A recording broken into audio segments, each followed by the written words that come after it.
কোশ্চেনটা ছিল হচ্ছে যে কোনো কঠিন পদার্থের মধ্য দিয়ে তাপ কিভাবে পরিবর্তন হয় বা তার কোন কোন বিষয়ের উপর নির্ভর করে। একটা কঠিন পদার্থ যেমন ইট হতে পারে, কাঠ হতে পারে, এই সমস্ত পদার্থগুলো আমি মোটামুটি ভাবে একটা আয়তাকার ঘনবস্তু এঁকেছি।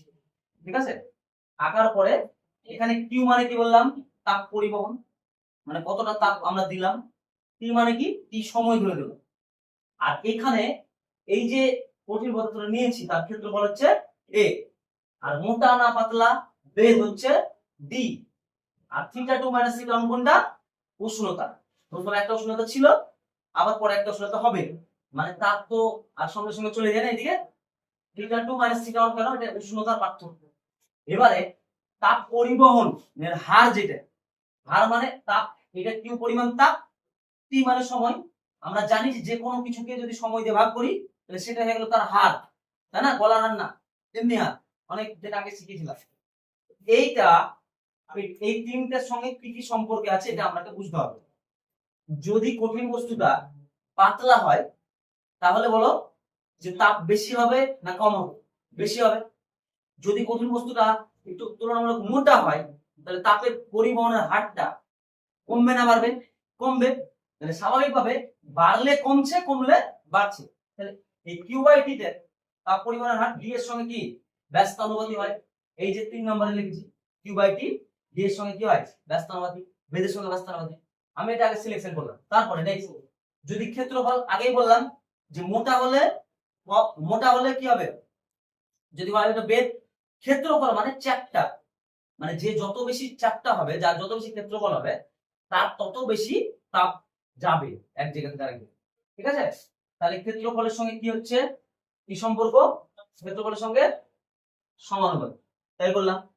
তারপরে উষ্ণতার পার্থক্য, দেখো যত পরিমাণ তাপ যাবে তার পার্থক্য তত বাড়বে, যদি কম যায় পার্থক্য তত কমবে, তাই করলাম। দেখো প্রথমে ক্ষেত্রফলের সঙ্গে সমানুপাতিক, উষ্ণতার পার্থক্যের সঙ্গে সমানুপাতিক, আর বেদের সঙ্গেও সমান হয়ে গেল। এবার যৌগিক ভেদ পড়িয়েছিলাম, যৌগিক ভেদটা তো তিনটাকে প্রয়োগ করলাম। তিনটাকে প্রয়োগ করলে কি হবে, বাম দিকে যেগুলো আছে, যে অঙ্কটা আছে কিউ বাই ডি রেখে দিলাম, আর ডান দিকে গুলো কি হয় গুণ আকারে বসে যায়। দেখো এ গণিত, এটা গণিত, বুঝলো। সমানুপাতিক চিহ্ন উঠাতে গেলে কি হয়, সমান চিহ্ন আর একটা যে কোনো ধ্রুবক কে চিহ্ন বসালাম। এই কেটে হচ্ছে তাপ পরিবাহিতাঙ্কের রাশিমালা, যেটা তোমাদের লাস্ট কোশ্চেন অথবা এই কোশ্চেনটা লিখেছি। বুঝলাম না, বুঝলাম না।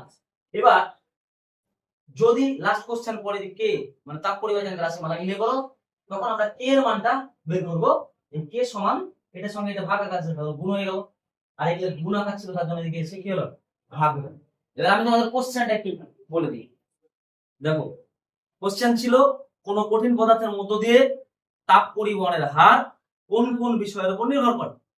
যখন এই প্রথম কোশ্চেনটা পড়বে তখন এখান অবধি করলেই হয়েছে।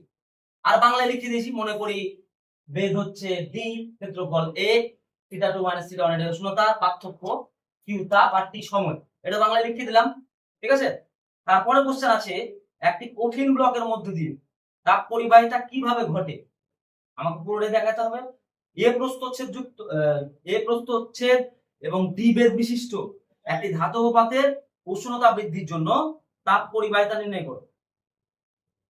এটা উল্লেখ করে দিয়েছে, ভালো করে দেখো।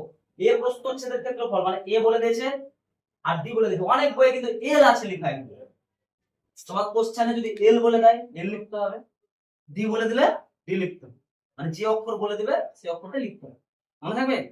তারপরে বলেছে তাপ পরিবাহিতাঙ্কের রাশিমালা, মানে পুরোটাই হলো। এই ছিল তোমাদের থিওরি, এটা 3 নম্বরের পরীক্ষাটা আসে।